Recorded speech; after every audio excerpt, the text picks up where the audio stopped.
Hey guys, so Lord here, back again with another action figure review. Today we'll be taking a look at the Masterverse fan channel exclusive Masters of the Universe 1987 live action picture version of Evil-Lyn, played by Meg Foster, whoever you want to call her, Foster.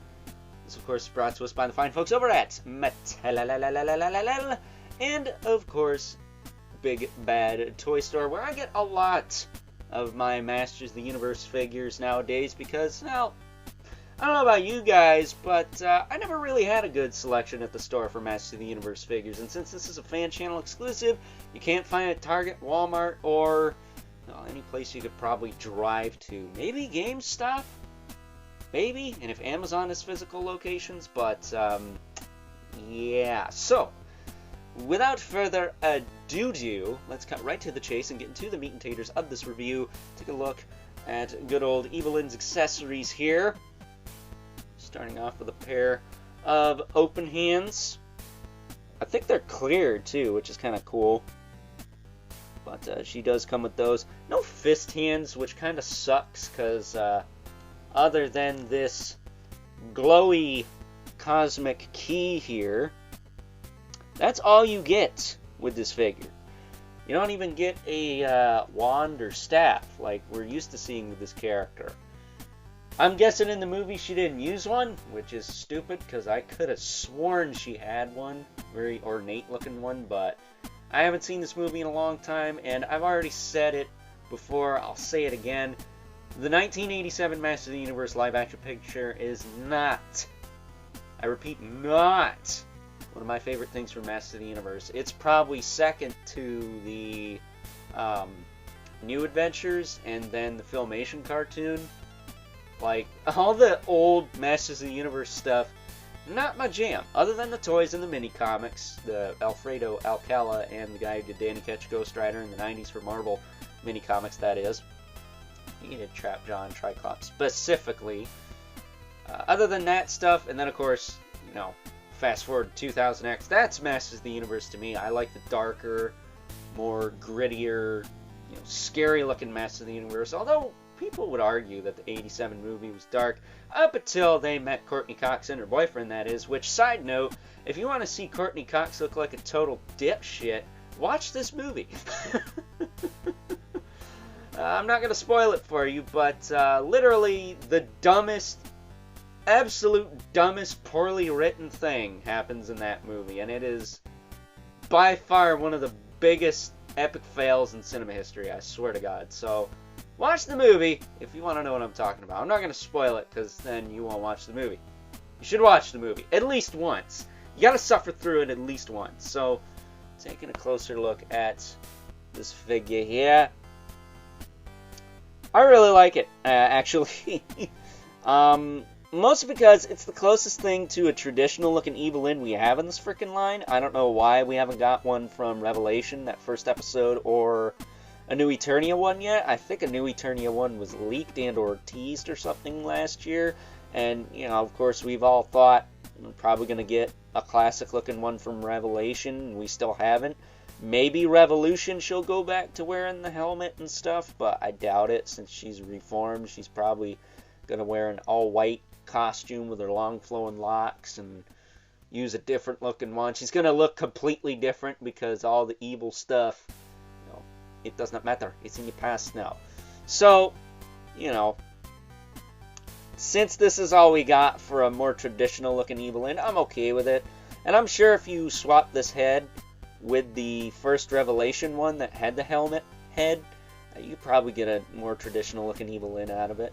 I don't think the colors are too far off. Though I will tell you, if you're going to heat this head, if you're going to swap this head, I spoiled it, you're going to want to heat it up before you do that because it's pretty snug on there. A lot of the females lately have been pretty snug as far as the heads go. I've always had to heat them to pop them off. I don't think I had to heat up Catra, but the Sorceress Tila and the Sorceresses, the first Sorceress from Revelation, I had to heat them up. I think Godlin I had to heat up. I can't remember.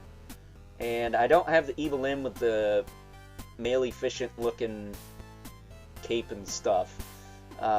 Maleficent, for those of you who are like, what the heck is he talking about? I think that's all the female figures we've gotten, other than this one right here. So, you know, always use caution when you're trying to do swaps and things with figures. You don't want to break nothing like some other schmucks here on YouTube. So, one thing to note about that Revelation Evil-Lyn, if you have that figure, this one works really well with this figure. Bend her elbow here, and you can put it in her hand like that. Because that figure does come with the short one, which she seems to have for the majority of the series anyways. She could just give her that. And then this one can have this one. So, you know, I think this looks good. I think I'm probably going to keep it that way. Though I will tell you, she does not have double elbows, which is very odd. I don't know why that is. There's plenty of room.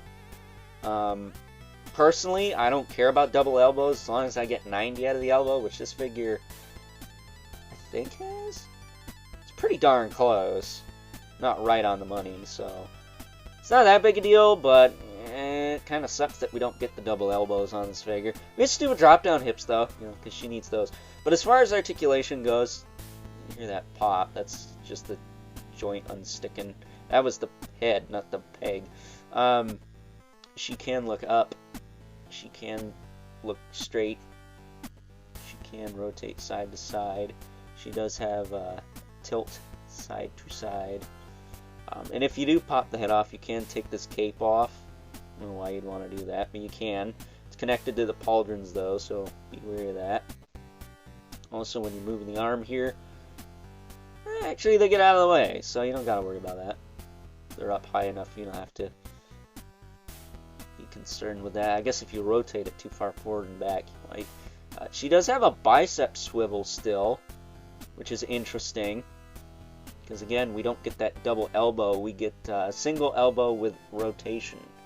So a little overabundance there, but I guess it's better than nothing. She does have hinge swivel wrists. Fortunately, she does not have the up and down hinge for holding weapons, so that sucks, but whatever. She does have a ball joint in the waist, so you can lean her back and forth. And I think this works. I don't know what they could have done with this torso to make this joint clean. So I don't mind the ball jointed waist. She could tilt back and forward pretty well. She can't really tilt side to side, but that's never been anything I cared about. She can rotate, though. Hips, again, they got that drop down in there. If I can get it down.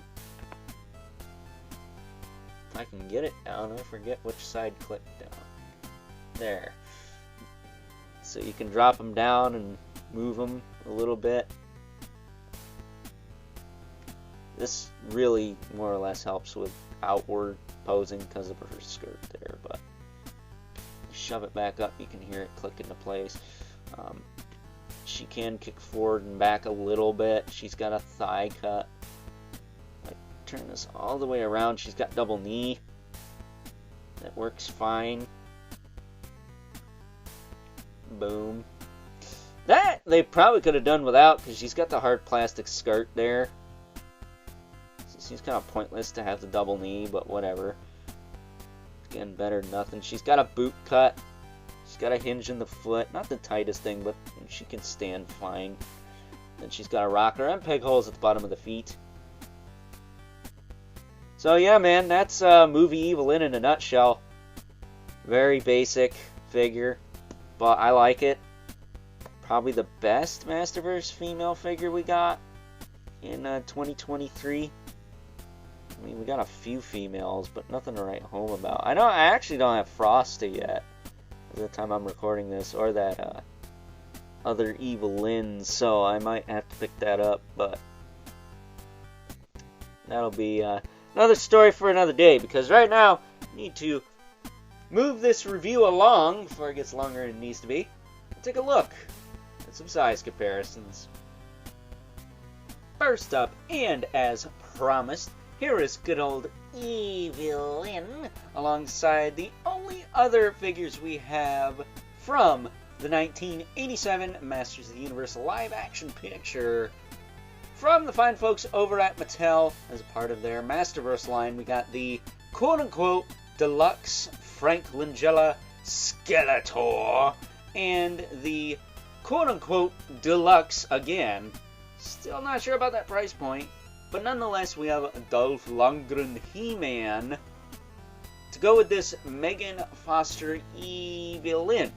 And if you do have the Super 7 William Stout Collection, Motu Classics, whatever you want to call them, figures, I think this Evil-Lyn will go well with them too, because the Masterverse females tend to scale a little better with Classics because they are a bit smaller than the Classics females, ironically, unlike the males that are large and in charge alongside male Classics figures. The female Masterverse figures, I think, are a little bit smaller in better proportion to male Classics figures.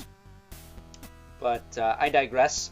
So if you wanted to use her with them, you very well could, but I'll be keeping her with the Masterverse line. And I guess if you wanted to throw the Gwildor from Revolution in here too, you could do that as well. So getting these two out of the way here. I still really like this Frank Langella Skeletor. Shout out to friend of the channel, Evil-Lyn, for hooking those two up, because your boy slept on those and missed out on them. I don't think you can buy them anymore.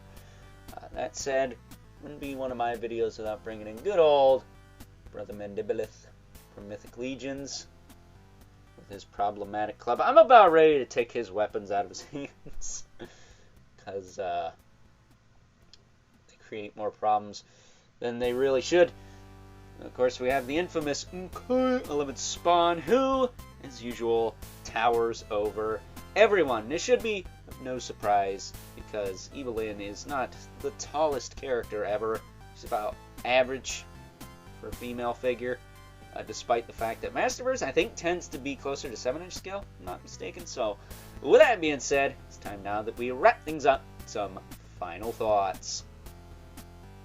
Overall, and while, according to some people, this may not be the most accurate representation of Megan Foster we could have in action figure form, at the end of the day, it's better than nothing.